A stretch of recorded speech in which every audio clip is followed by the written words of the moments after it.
desa, di kampung Pesahangan. Maka Pak Lurah adalah orang yang al-khauf minallah, takut sama Allah. Sebab kalau orang sudah takut sama Allah, nggak mungkin Pak Lurah korupsi, nggak mungkin dong Pak Lurah sombong. Sebab apa? Pemimpin itu bukan raja. Iya, dulu pemimpin raja, tapi sekarang pemimpin adalah pelindung, pengayom, dan pelayan bagi masyarakat. Betul? Ya, tepuk tangan maksudnya naon? Wonten Pak Lurah, bukan saya yang marahi tepuk tangan tak si ibu-ibu dong. Wonten nggih Pak Lurah. Tapi Pak Lurah udah berapa periode Pak Lurah? Udah dua periode, udah berapa tahun ini Pak Lurah? Udah. Hampir purna 12 tahun. Masya Allah.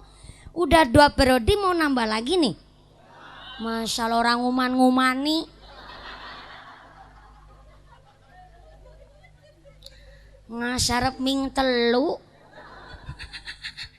Mudah-mudahan Pak Lurah bisa amanah. Ketika Pak Lurah sudah 2 periode ini, berarti kan karena masyarakat yang memilih. Bukti nyatanya masyarakat ketagihan Pak. Dulu udah 1 periode dan 2 periode ini saja sudah 12 tahun, berarti masyarakat nak ketagihan. Mudah-mudahan para pemimpin kita, ulama kita, Mbah Kiai kita, Pak Lurah kita jadi pemimpin nu adil bijaksana, bisa mendidik, melindungi, mengayomi masyarakatnya. Amin Allahumma. Ta Pak Lurah wis didongakna. Biasanya kalau didoakan melu nambah amplop.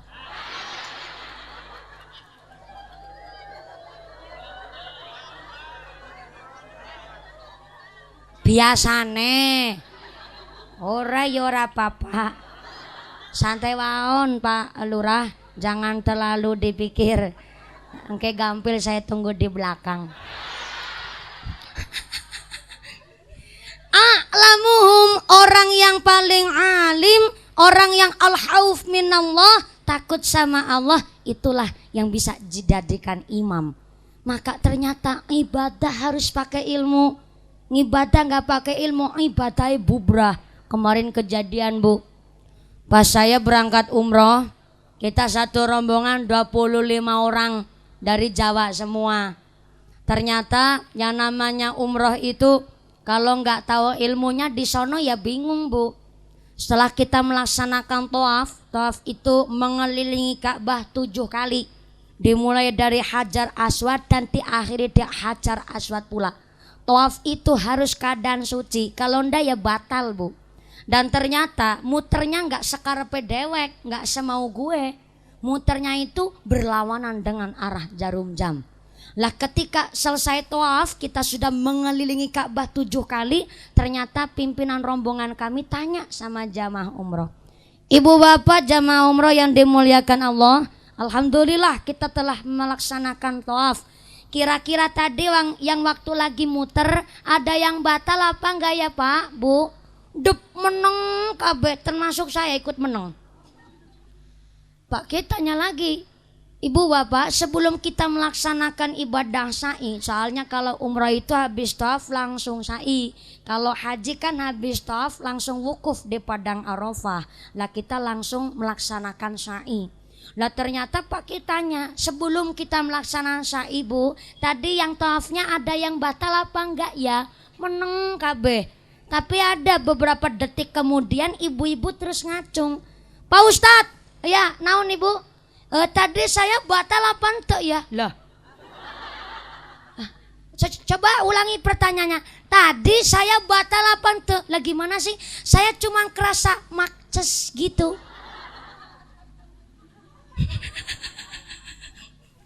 Entah itu cestis tutot brot itu ngentut Bu. Sampai ngentut Bu orang ngerti rasane. Beda kalau sa'i. Sa'i itu umpama kadanya suci alhamdulillah. Tapi kalau umpamanya toh sudah batal tenanaon. Kalau lagi sa'i itu kan banyak-banyak baca sholawat sambil lari-lari kecil dari Bukit Sofa ke Bukit Marwah. Dimulai dari Bukit Sofa diakhiri di Bukit Marwah. Lah kalau lagi sa'i kok subhanallah sebelotet alhamdulillah prot ya tananaon. Nggak apa-apa. Ngibadah harus pakai ilmu. Ngibadah nggak pakai ilmu, ngibadah ibu bra. Ngibadah pakai ilmu, nyambut gawe, kerja, cari duit harus pakai ilmu. Kerja nggak pakai ilmu, lo kerjanya udah dikanggo kena. Contoh bu, jari ini kalau di Elmoni mahal harganya. Pak dokter contohnya, Pak dokter mau usaha, mau kerja cari ilmu, ternyata jari-jarinya di Elmoni mahal bayarannya. Kayak ibu-ibu bawa anaknya, ternyata anaknya sakit panas. Ibu pasien tanya, Pak dokter, ini anak saya sakit apa ya? Oh ya bu, saya periksa dulu. Diperiksa bun-bunana. Nyuk, nyuk, nyuk. Dada nyuk, nyuk, nyuk. Perut nyuk, nyuk, nyuk. Wudelen nyuk, nyuk, nyuk. Ibu pasien tanya, berapa Pak dokter? 150.000 mawon. Pasien pulang, ada pasien lagi. Ibu-ibu minta disuntik. Katanya biar badannya agak sehat, vitaminnya lengkap. Beneran, Pak dokter coba saya disuntik supaya badannya tambah fit. Oh ya bu, silakan melumah. Pasiennya manut melumah. Pasien tanya, Pak dokter kok saya disuruh melumah? Lah ya bu, kenapa sih? Lah kan disuntik harusnya sambil tengkurap. Ngapain sambil melumah? Oh ini kan mau diperiksa dulu bu, jangan salah paham ngeres pikirannya. Diperiksa dulu, oh diperiksa dulu. Beneran diperiksa, dadane nyuk, nyuk, nyuk, wetenge nyuk, nyuk, nyuk, wudle nyuk, nyuk, nyuk. Wis ngisor wudel, angger ngisor wudel dinyuk dadi dokter nyuk. Pak dokter terus bilang, bu tengkurap, manut pasiennya tengkurap. Nah iya baru mau saya suntik. Pak dokter ambil suntikan, maaf dibuka kroke, jekel bokong emek, disuntik makces. Berapa Pak dokter? 200.000 wungkul. 200.000. Pak dokter ngemek bokongnya ibune malah dibayar. Coba bapak yang bukan dokter ngemek bokongnya tanggane dibrengkolang wong se-RT. Betul ente? Soalnya jarina beda ilmuna. Itu jari dikasih ilmu dapat duit halal ya barokah. Ngemek bokong maning.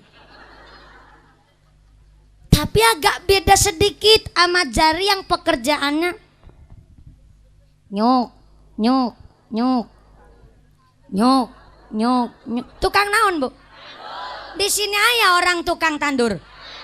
Ayah, tukang tandur kan nyuk nyuk ya bu ya. Nyuk, nyuk. Sama kayak Pak dokter nyuk nyuk, tapi beda bayarannya. Tandur sehari bayarannya sabaraha?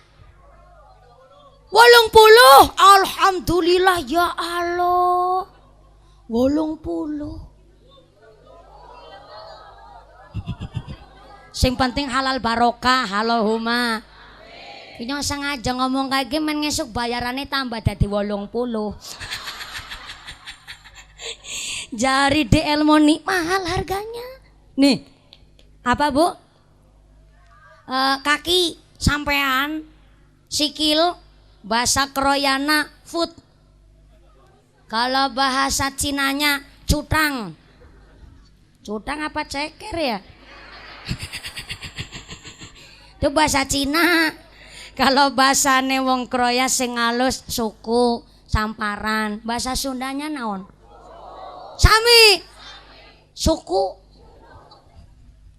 Samparan kaki iya. Kalau di Elmoni mahal harganya. Tah, kakak saya Mas David Beckham, Mas Cristiano Ronaldo, Mas Messi, Mas Neymar, Mas Ozil, kakaknya aku. Karena kakinya di Elmoni sekali tendang bola masuk gawang bayarannya miliaran. Yo pantes wong kakinya di Elmoni. Tapi agak beda dikit sama kaki yang pekerjaannya nyuk nyuk nyuk sretet gesruk. Nyuk nyuk nyuk sretet gesruk. Ayo coba tebak wong lagi ngapain? Hah? Macul? Galeng. Mopok. Di sini mopok. Ceranggonku galeng. Wong mopok kan begitu ya Bu ya. Nyuk nyuk nyuk sretet gesruk. Wong mopok sehari bayarannya sabaraha, Switakewu. Alhamdulillah halal barokah Allahumma.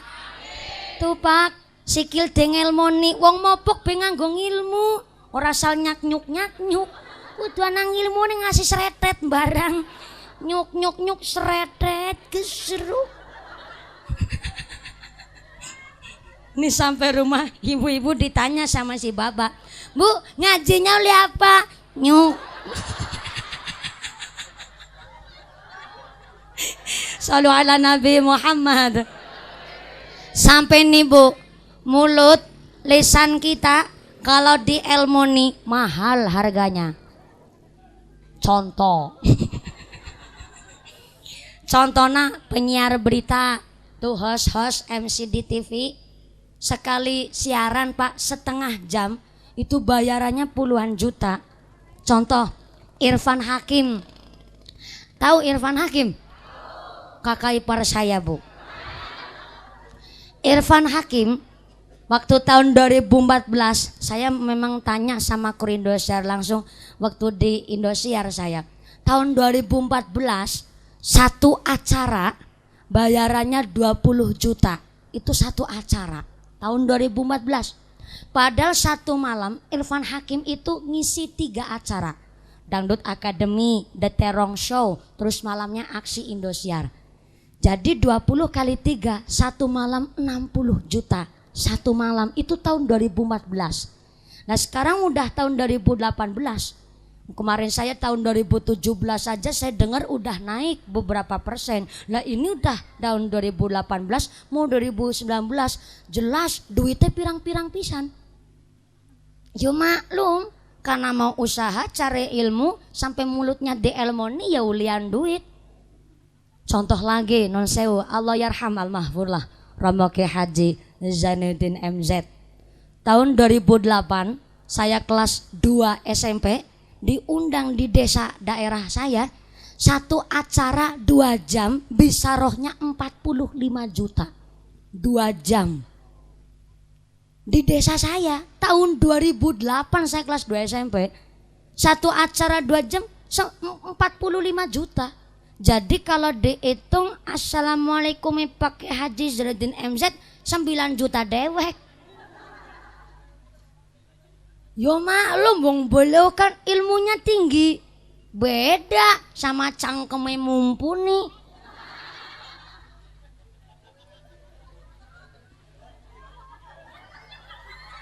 Cangkeme mumpuni mel 1,5 jam gludak paling 10 juta.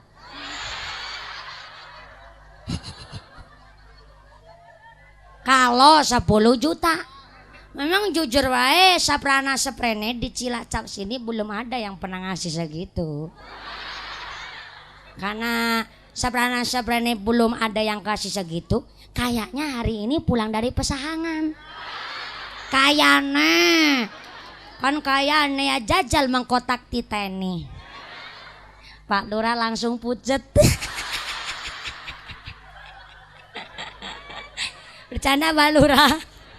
Saya tidak pernah memperjualbelikan cangkem saya. Apalagi memperjualbelikan ayat Gusti Allah. Tidak, itu tadi hanya sekedar bercanda Ibu Bapak. Kami tidak pernah pasang tarif dan kami tidak pernah narjet. Kami tidak pernah ngojari. Mudah-mudahan semua ikhlas karena Gusti Allah.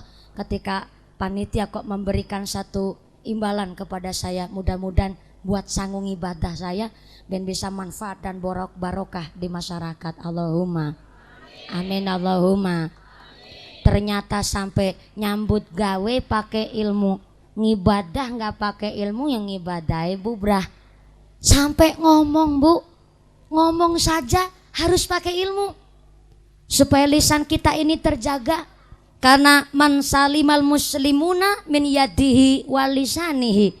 Sebaik-baiknya orang Islam, kata Nabi, adalah orang Islam yang bisa menjaga perbuatannya dan bisa menjaga lisannya dari ucapan-ucapan hal yang tidak baik kepada sesama muslim lainnya.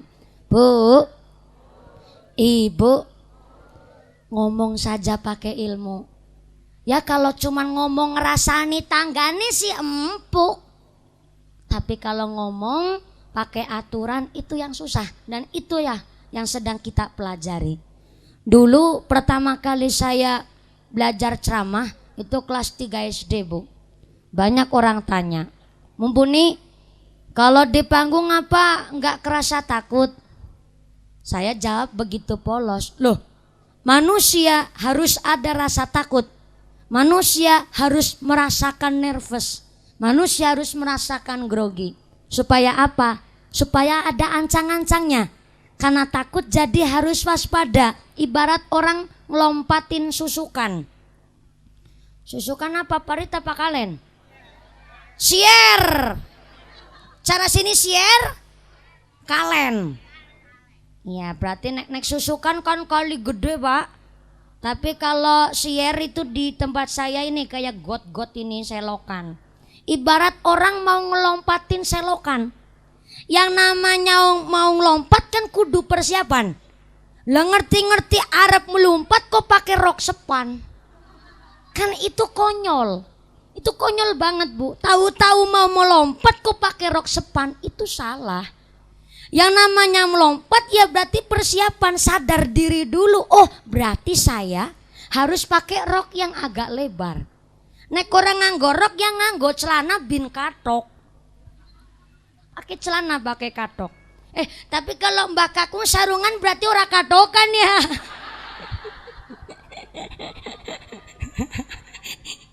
Mau melompat berarti persiapan, sadar diri dulu. Pakai sarung, pakai katok, pakai rok yang agak lebar. Berarti udah sadar, persiapan diri dulu. Lah tahu-tahu mau ngelompat selokan agak lebar berarti kan harus mundur dulu dia. Ancang-ancang biar ketika melompat selamat sampai tujuan. Tapi ngerti-ngerti arep melompat kok enggak ancang-ancang, ya kecegok di banang tengah.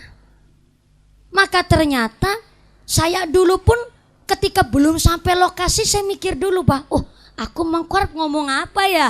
Oh iya, bar A terus B, bar B terus C. Oh ya, ngomong dia harus urutan. Saya mikir begitu. Dan pertama kali saya ceramah, bapak saya ngajarin pak. Ternyata yang namanya orang ceramah, jangan sampai terbiasa acung-acung pakai jari telunjuk ini. Harus dihindari ini jari telunjuk.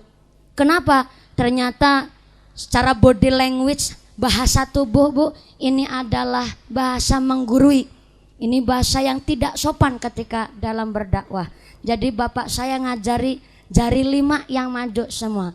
Ini artinya memberikan pemahaman tapi tidak menggurui. Ini bahasa paling sopan. Dan saya dulu diajari pertama ceramah, belajarnya sampai begini bu, sampai dongko-dongko, sampai miring ke bawah. Supaya apa? Mantep. Dan ternyata kalau orang belajar ceramah hafalan, dibawa gerak biasanya lupa. Ada tetangga saya kemarin, lurah anyar, nyambut acara RT-an di depan orang 30. Ternyata pegang teks, lurahnya pingsan, kelenger. Banyak orang maju ke panggung mau ngomong ngasih kepoyuh-poyuh karena memang grogi. Manusia memang harus merasakan grogi, itu sangat manusiawi. Dan ternyata ngomong harus pakai aturan. Ngomong itu harus jujur. Dakwah itu harus jujur. Yang hijau sampaikan hijau, yang merah disampaikan berem. Naon? Cangkem-cangkemku kok. Oh sini bahasanya gimana? Berem. Harus gitu ya Bu ya, supaya keluarnya berem. Ternyata ngomong bahasa Sunda pakai tenaga dalam. Berem. Harus jujur, yang manis sampaikan manis, pahit sampaikan pahit. Tapi ternyata wong ngomong pahit bisa yang diajak ngomong gak tersinggung Pak.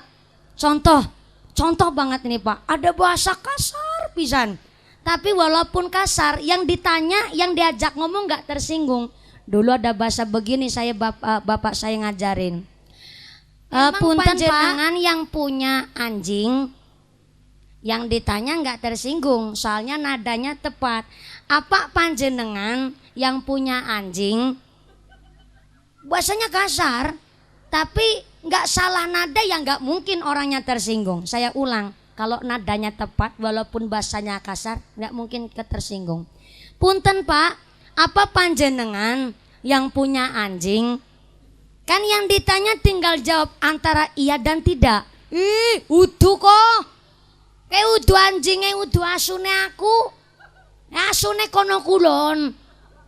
Pas lagi lewat di latarnya saya. Karena nadanya tepat, walaupun bahasanya kasar, yang diajak ngomong gak tersinggung. Tapi udah bahasanya kasar, salah nada, salah intonasi. Contoh, punten Pak, apa panjenengan yang punya anjing?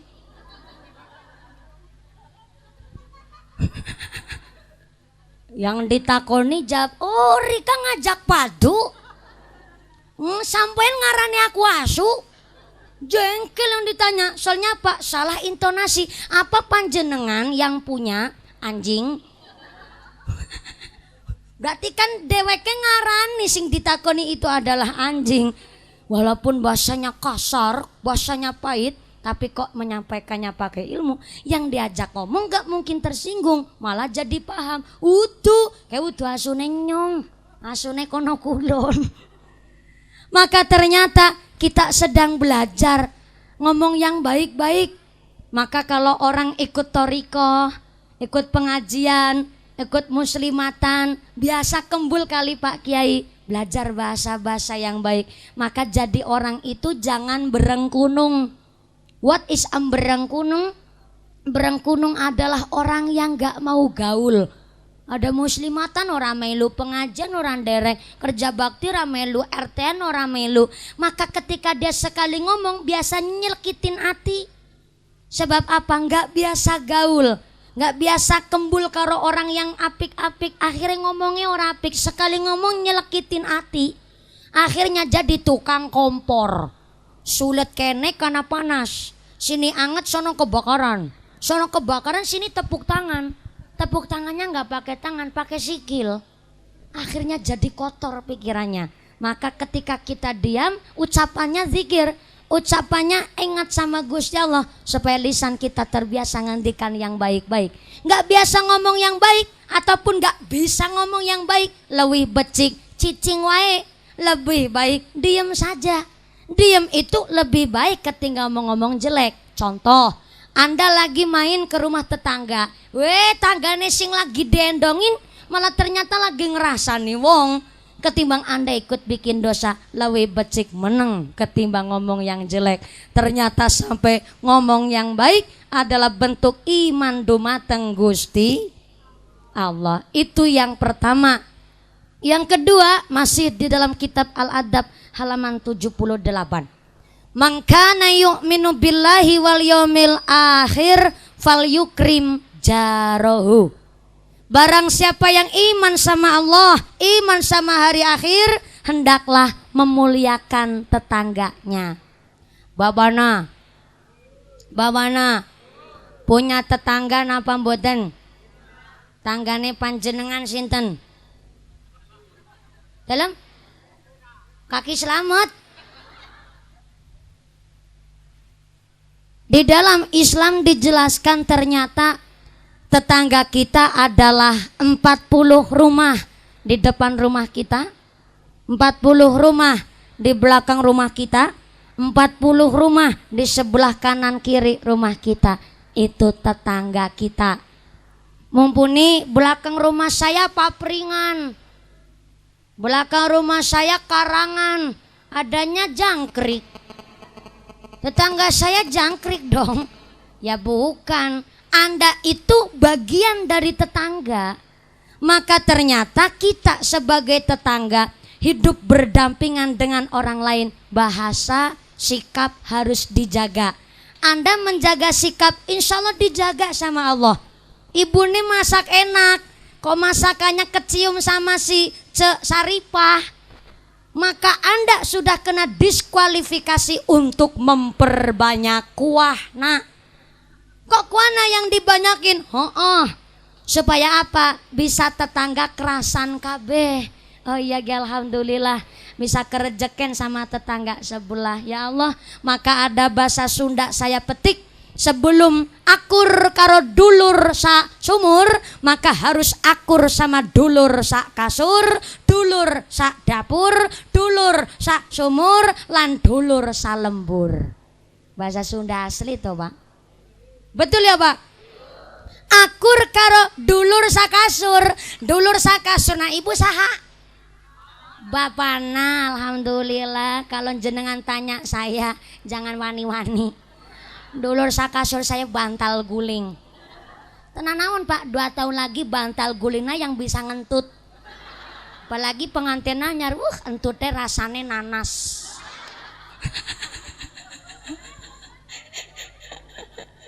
Maka saya belum punya kanca turu. Turunnya masih sorangan Bu ya, tenan naon lah. Adanya begini. Saya ini jomblo yang sangat terhormat. Karena jomblo itu ibarat bunga mawar yang hidupnya di pinggir jurang. Mawarnya indah, tapi kalau yang mau mendekatin harus hati-hati, harus siap mentalnya. Jadi saya ini milih yang dewasa. Naon Ibu? Dewasa, gede, tawa, rosa. Jenengan ketawa maksudnya naon? Mbak Kaki terus jawab, jangan-jangan mumpuni jodohku. Bukan Pak, dewasa itu tidak diukur dari umur, tidak dilihat dari derajat pangkat, tidak dinilai dari perangai, tapi dewasa itu dari sikap. Aya Pak soalna umurna tua tapi kaplak kelakuana. Aya sono. Ngisolang kita do sini tak aya orang model begitu. Sini sepuh umurna, sepuh pengalamanna. Allahumma. Amin. Tapi aya walaupun masih muda, masih nom, tapi sikapnya dewasa juga ada. Nah, itulah yang saya cari. Dewasa, gede, tawa, rosa. Gede pengalamanna. Dawa sabarna. Rosa ilmuna, itu yang saya cari. Ya, mudah-mudahan jadi orang pasahangan. Ya karena kurang ngerti jodoh Bu. Kembali maning mikirin apa ya? Oh iya, dulur sakasur. Akur karo dulur sakasur dulu, bisa akhirnya akur karo dulur sing sanesipun. Dulur sakasur umpama ibu bapak yang namanya rumah tangga kan mesti aya masalah, betul? Aya masalah kok tidurnya ungkur-ungkuran. Bapak ke madep sebelah kiri, ibunya madep sebelah kanan. Lah ibunya dulu yang mulai sama rasa. Perempuan Pak 89% mikirnya pakai rasa. Dan selebihnya baru pakai logika.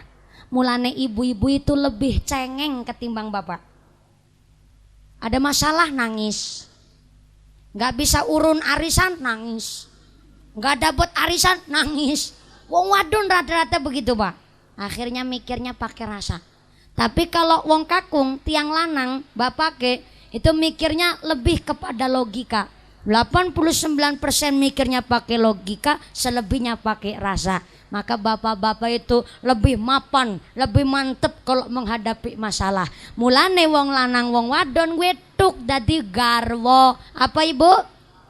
Garwo sigar karo nyowo dawa. Garwo sigar karo nyowo, bukan sigar karo dawa. Tapi bener ya Bab? Sigar karo dawa. Oh ya mantan bener. Cet tak pikir. Garwa sih. Oh ya, nek sigar gue nggowong lanang. Tapi nek dawa gue nggowong wadon. Jangan salah paham. Sigar nggowong lanang, wong lanang supaya pinter nyigar masalah. Kan mikirnya pakai logika. Nah nih bapak-bapak harus pinter mikir untuk majunya keluarga. Kalau dawa gue nggowong wadon. Bukti nyata. Bu, ibu lebih seneng nu cendek apa nu dawa? Ngajina maksudnya. Ya ngajina milih sing cendek apa milih sing dawa? Kan ibunya senengnya sing dawa-dawa. Maksudnya ibu senengnya sing dawa supaya panjang pikirannya, panjang sabarnya, panjang pinemune, panjang sabare. Gue wong wadon. Mulane tuk anggar wong lanang wong wadon jadi suami istri. Anggar wadon karo wadon ya ora tuk. Apa maning lanang karo lanang wah dina-dina pentung-pentungan.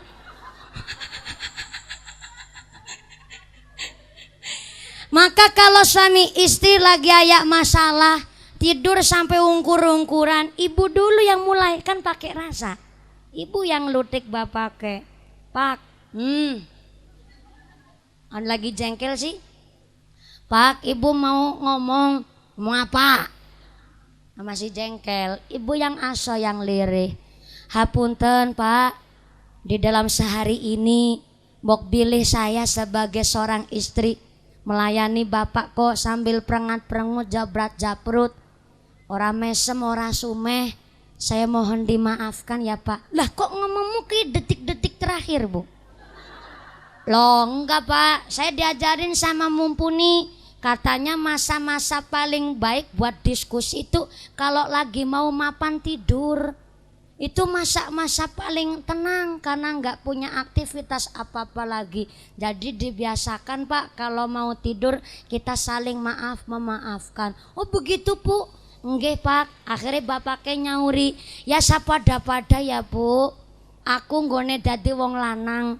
Mbok pilih tadi satu hari saya memimpin kamu dengan bahasa yang kasar, nyelekitin hati. Saya nggak bisa jadi pemimpin yang baik. Saya mohon dimaafkan ya Bu.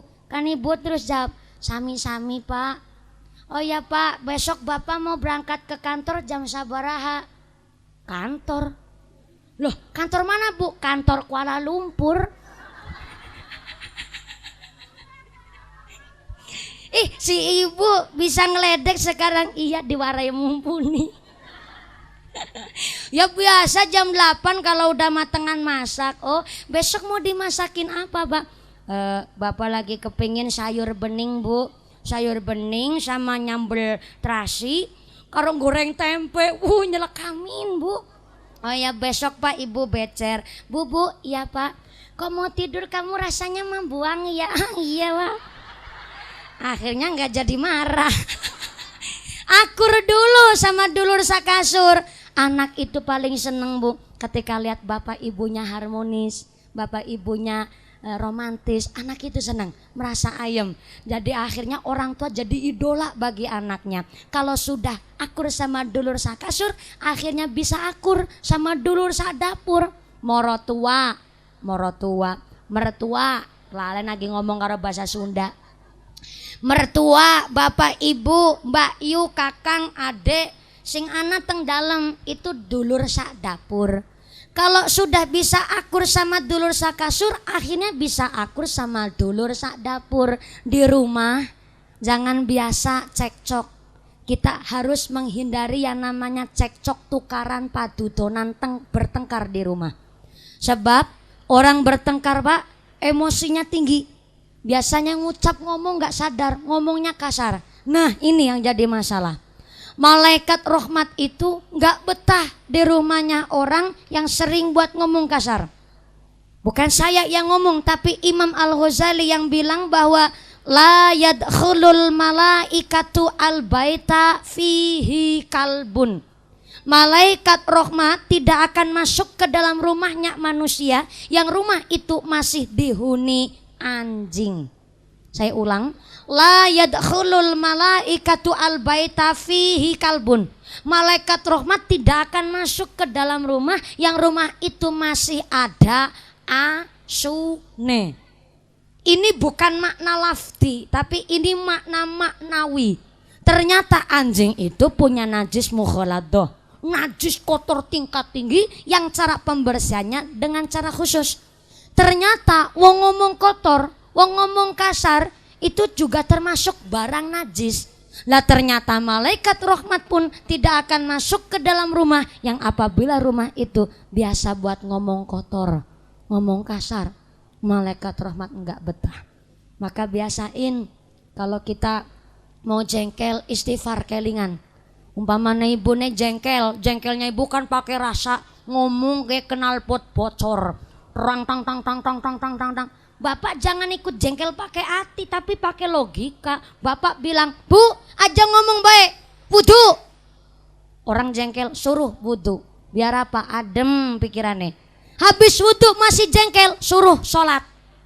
Lah mumpuni sholatnya pas lagi nggak sholat fardu, ya pokoknya sholat sunnah nggak apa-apa 2 rakaat. Ben tambah adem. Habis sholat ternyata masih jengkel. Ibune kon maca Quran. Supaya apa? Setane minggat kabeh. Ternyata habis maca Quran kok masih jengkel, suruh baca zikir, baca sholawat, main setane minggat. Baca sholawat ibunya si jengkel, kon ngaca. Biasanya kalau habis ngaca itu agak reda pak. Soalnya deleng raine angger jengkel kayak mak siapa. Sadar namanya gue. Mulanya angger jengkel gue ngaca, bu jajal lagi nyurung-nyurung lagi mirip siapa. Karena ketika sudah akur sama dulur sak dapur, akhirnya bisa akur sama dulur sak sumur. Tetangganya panjenengan. Kemarin ada bu kejadian di Jawa Timur, mungkin Anda melihat berita. Ada rumah yang selama 8 bulan itu terkurung oleh pagar keliling tetangganya sendiri.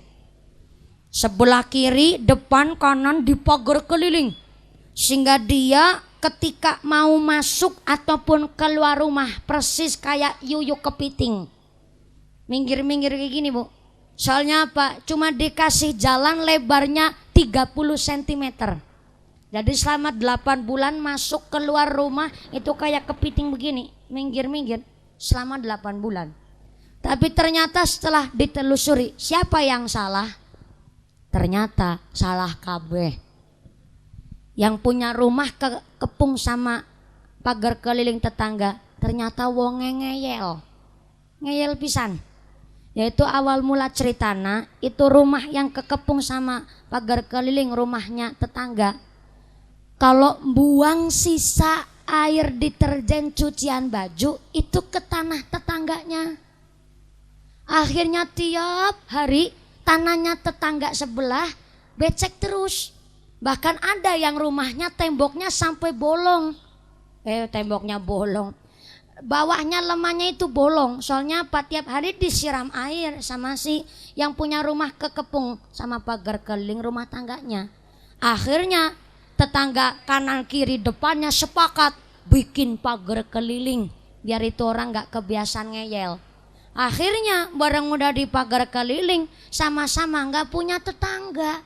Isine pada cekcok, isine pada tukaran, pagar kelilingnya dhuwur pisan bu.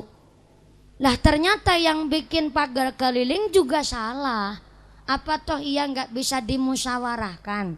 Kalau begitu kan tanya sama Pak Kiai, tama sama Pak Lurah supaya apa? Bisa diselesaikan perkaranya. Maka inilah ibu bapak, ternyata kita yang namanya bertetangga harus menjaga rasa, menjaga perkataan, menjaga sikap supaya hidup kita pun tansah dijaga oleh Gusti Allah sampai hidup bertetangga diatur sama Kanjeng Nabi. Lalu yang ketiga, kata Nabi, "Man kana yu'minu billahi wal yaumil akhir falyukrim dhaifahu." Barang siapa yang iman kepada Allah, iman karena kepada dina akhir, maka hendaklah memuliakan tamunya. Bu, biasa karawuhan tamu ndek? Biasa tamu mingguan apa tamu bulanan? Oh yes, pokoknya tamu warna-warna. Ayah tamu, kalau tamunya kok kita sudah paham, kita sudah kenal, boleh dipersilakan masuk. Tapi jangan berani-berani tamu belum dikenal, apalagi bukan muhrim, bapak kayak enggak di rumah, ibunya langsung masukin wong lanang ke rumah. Bisa jadi berabe perkara. Maka kalau memang belum kenal, ibu berarti cukup di depan pintu. Ditanya, maksud tujuannya apa, mau bagaimana, mau ketemu siapa. Apa? Ayah naon pak? Oh si bapak kepleset. Oh iya si bapak mau ke toilet dulu. Ya nyatane musim mudan jadi rasanya kepingin ke belakang terus ya pak. Ya namanya orang sudah tua. Wa man nu'amirhu nunakisu fil khalqi. Barang siapa dipanjangkan umurnya dikurangi nikmatnya. Baru duduk sebentar rasanya kepingin naring buri. Ya nyatane wong wis tua kayak gue, ibunya aja pada guyung ngesuk ngelakoni kabeh. Mudah-mudahan sehat panjang umur manfaat barokah Allahumma. Kalau tamunya kita masuk, udah dipersilakan masuk dan ternyata suruh duduk. Tamunya suruh duduk, tamunya udah duduk, Saibul Bait terus duduk ikut grok. Lo aku kan praktek. Biar jenengan lebih paham. Udah duduk, tamunya udah duduk, ditanya bagaimana kabarnya, sami sehat. Alhamdulillah matur nuwun, jenengan sudah mau rawuh ke gubuk kami. Perjalanannya lancar apa ente? Kalau sudah ngobrol begitu hanya sekedar tanya kabar kesehatan, terus wedange metu nginum. Monggo Pak niki. Lah kawi tahu orang nana sing nawarin ya nyung nawani dewe. Monggo niki Pak unjukkan sak wontene seadanya Pak ini cai-cai. Mangga ngaleut. Mangga sok ngaleut.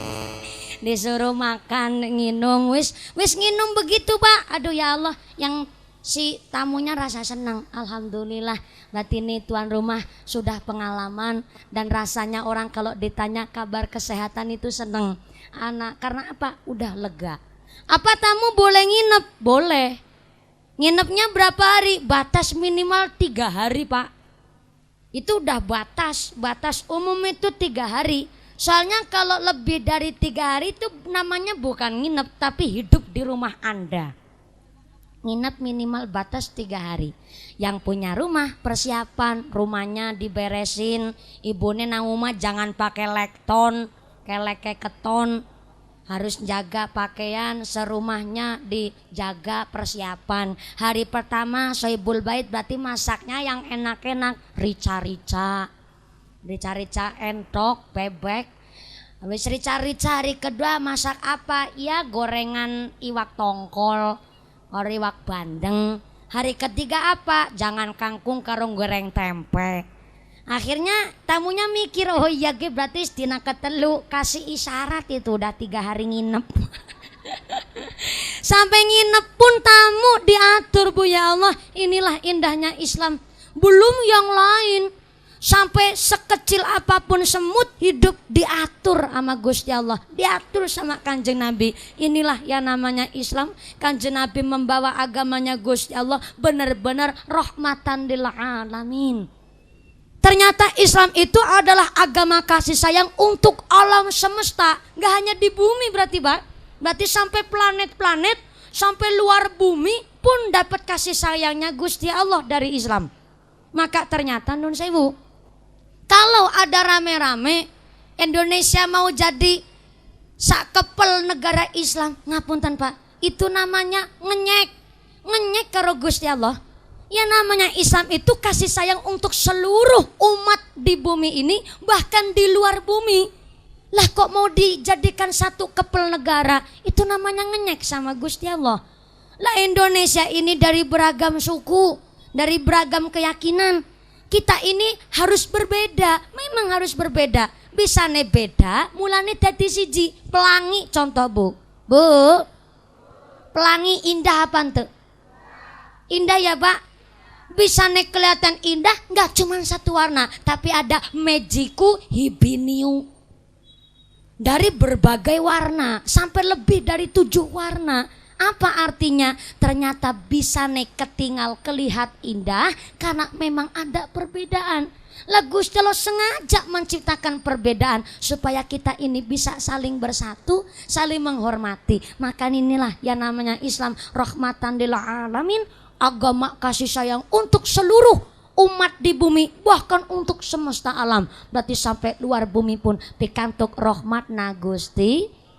Ngaji ngatur jiwa dandanin hati, sing apik-apik mangga dilakonin, yang jelek-jelek dilerenin supaya pikantuk swarga na Gusti Allah. Allahumma. Jam sabaraha ya Bu?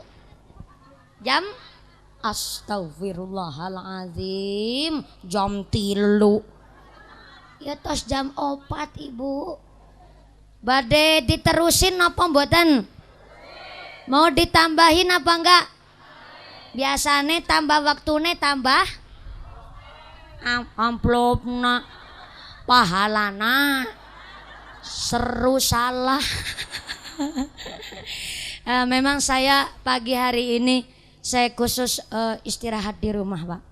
Saya itu jarang sekali istirahat. Jadi saya tiap hari itu 3 panggung, minimal 3 panggung, maksimalnya 4 sehari. Saya pernah satu hari Bien itu 5 panggung Pak satu hari. Tapi saya lakonin, ya Allah taruhannya nyawa. Karena saya harus ngebut dan mengejar waktu. Barang terpikir, kok mangas temen ya. Kok rakus pisan rasanya. Walaupun saya ini adalah ngaji, tapi saya mikir lagi Pak. Kalau tidak terlalu mendesak, ataupun memang itu bukan nazar yang punya hajat, saya tidak berani Pak satu hari 5 panggung. Jadi saya minimal sekarang ya maksimal itu 4 panggung satu hari.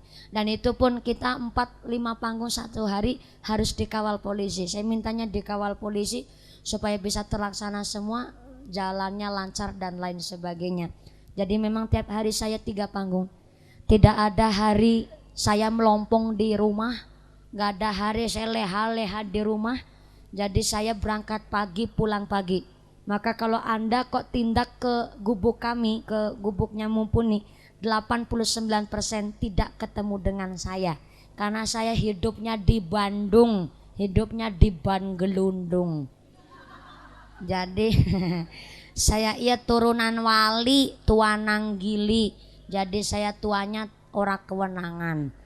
Berangkat pagi, pulang pagi, tiap hari begitu. Alhamdulillah saya menikmati, bukan karena keterpaksaan, bukan karena kekangan dari orang tua. Inilah Allah sedang memberikan amanah kepada saya. Karena saya menyadari Allah tidak memberikan hal ini kepada setiap orang Pak. Jadi saya memanfaatkan untuk semaksimal mungkin, mumpung Allah memberikan kesempatan ini. Ibarat pohon Pak, pohon mangga itu, atau ini pohon pepaya, caunya gandul, tetap di sini gandul. Gandul nangka. Tok. Gandul, ini pohon gandul Allah lagi ngersakakan berdiri Pak. Mbok kesamberem bledek, digorok, mau dipakai kampak, wong Allah lagi ngersakakan berdiri, tetap berdiri. Walaupun dengan cara apapun orang kepingin merobohkan, tapi Allah lagi menghendaki pohon gandul berdiri, tetap berdiri Pak Bu. Lah saya ini Pak, saya ini bodoh, masih santri, saya ini masih murid, tapi ternyata lebih pinter Pak Kiai ketimbang saya. Pak Kiai lebih sepuh ketimbang saya, pengalaman beliau lebih banyak ketimbang saya. Tapi Allah lagi ngersakakan murid singkon lagi belajar. Maka mbok pilih wong ngarep ngerobohkan, tapi Allah lagi menghendaki ini pohon gandul tetap berdiri, tetap berdiri. Tapi ketika Allah sudah menghendaki pohon gandul ini roboh, mbok arep usaha apapun, berusaha supaya ngadeg maning, ya tetap gak bisa. Karena Allah sudah menghendaki. Saya berpikir Allah lagi menghendaki saya, maka saya memanfaatkan hal ini dengan sebaik mungkin untuk sanggup ulang ibadah, untuk sanggup saya lebih belajar, lebih giat. Karena memang saya belajar ngaji ini dari mulai kelas 3 SD, alhamdulillah sampai hari ini. Dan mudah-mudahan saya minta sekersanipun Gusti Allah untuk memberikan kekuasaannya kepada saya. Maka Saya tidak ada niatan mucal gurone Anda. Saya mengguri jenengan geh tidak, tapi niat saya adalah saling eling kinelingan. Saya paling senang ketika saya dikritik, saya dikasih saran supaya saya ini benar-benar membenahi diri dan memperbaiki diri. Maka ya tos jam 4 persis harap diterusna ya wis sholat asar, ora diterusna bok amplopku dikurangi. Saya gak mikir dari tadi sebenarnya Pak. Bercanda lagi Pak Kiai. Mumpuni suka guyonan, seumpama yang ngajina ya guyonana, moga-moga guyonan buat ibadah. Tapi bukan ibadah buat guyonan, salah. Yang namanya ngajak orang senang insya Allah pahala nggih Bu nggih. Hari ini terima kasih Pak Lurah, Pak Ajengan, Pak Kiai, para ustadz, para sesepuh, dan saya mewakili Yamaha, saya mengucapkan terima kasih karena kami diberikan kesempatan untuk bersilaturahmi dan dibantu oleh Pak Lurah untuk difasilitasi kita silaturahmi di sini. Kami Yamaha tidak bisa memberikan piwales apapun kepada masyarakat di pesahangan sini, tapi mudah-mudahan bisa tambah tali silaturahmi dan kita ditemukan di surganya Gusti Allah. Allahumma. Saya minta tepuk tangan dulu dong buat pemerintah desa Pesahangan. Terima kasih Yamaha.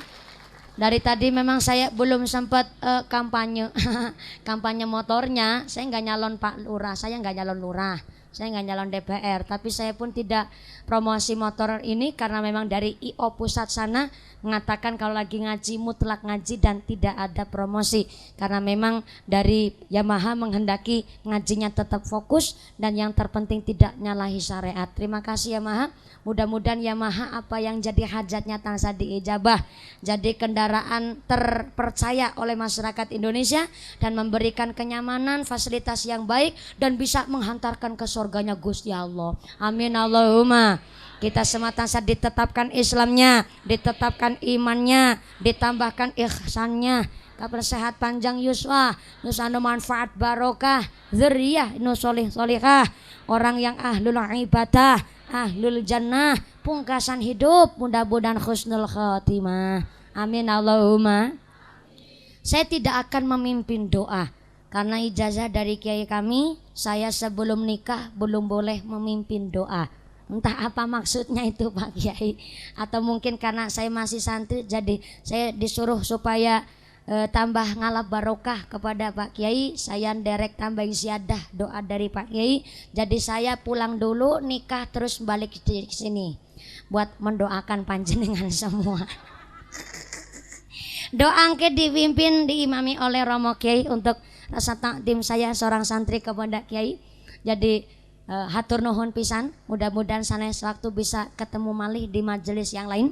Dari saya awal sampai akhir kekurangan kelepatan kita nyun maaf yang sebesar-besarnya. Terima kasih atas segala perhatian, mohon maaf atas segala kekurangan, mohon bimbingan oge, mohon didikan. Usikum wa nafsi bitaqwallah. Wassalamualaikum warahmatullahi wabarakatuh.